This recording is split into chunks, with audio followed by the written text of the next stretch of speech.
On vit dans une société où tout est un jeu de pouvoir. Les dirigeants, les entreprises, les médias, ils jouent tous à un jeu subtil mais puissant. Ils cherchent à influencer nos décisions, nos désirs, nos peurs. Pourquoi ? Parce que le pouvoir repose sur une simple vérité. Celui qui contrôle l'esprit contrôle le monde. Pense à ça. Combien de fois on a acheté quelque chose parce qu'une publicité nous a convaincus que c'était indispensable ? Combien de fois on a agi selon des règles imposées sans jamais se demander si elles étaient faites pour nous servir ou pour nous limiter ? C'est exactement là que commence leur domination. Mais voici la clé. On peut changer ça. On peut devenir le joueur, pas le pion. Maintenant, imagine un instant qu'on est sur ce même échiquier. Mais cette fois, on connaît toutes les règles. On sait comment chaque pièce bouge, quel coup anticiper et surtout, comment gagner. C'est exactement ce que font ceux qui dominent déjà. Ils ne réagissent pas au hasard. Ils planifient, ils prévoient, ils adaptent leur stratégie en fonction des circonstances. Et c'est ce qu'on va faire aussi. On va apprendre à penser comme eux, à agir comme eux, mais avec une différence cruciale. On fera cela pour bâtir notre propre empire, pas pour servir celui des autres.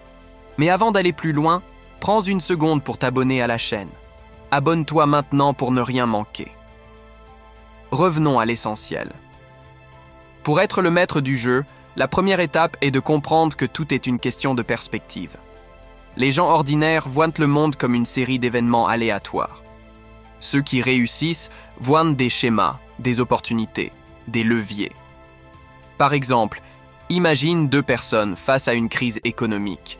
L'une panique, se replie, arrête d'investir. L'autre voit une chance d'acheter des actifs sous-évalués, de construire son réseau, de renforcer sa position. Qui penses-tu sortira gagnant ? La réponse est évidente. Le maître du jeu ne subit pas les événements, il les utilise. Ensuite, il y a une autre vérité qu'on doit accepter. Le pouvoir n'est pas donné, il est pris. Personne ne viendra frapper à ta porte pour te dire que tu es prêt. Il faut que tu te lèves, que tu prennes les décisions difficiles, que tu assumes les risques. Les grands leaders de ce monde n'ont pas attendu une permission. Ils ont créé leur propre chemin.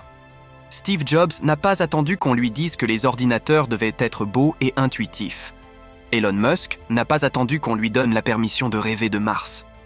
Ils ont vu une vision et ils ont tout sacrifié pour la réaliser. C'est ça, être le maître du jeu.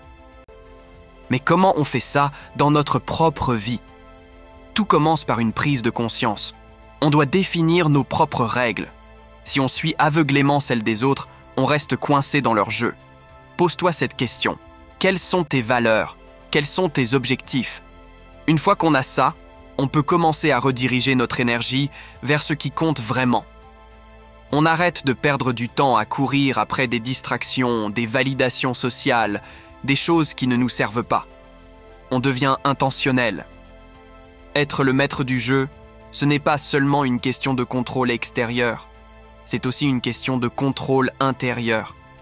C'est la capacité de dominer ses émotions, de rester calme quand tout s'effondre, de garder la foi même quand personne ne croit en toi. C'est cette force mentale qui fait toute la différence. Pense à un boxeur dans le ring. Ce n'est pas toujours le plus fort physiquement qui gagne, mais celui qui garde la tête froide, qui anticipe les coups, qui reste concentré sur son objectif. Alors, comment développer cette mentalité ? On commence par de petits choix quotidiens. Chaque matin, on se lève avec une mission claire. On lit, on apprend, on investit dans notre développement personnel. On élimine les distractions, on fixe des limites et on apprend à dire non. À très bientôt.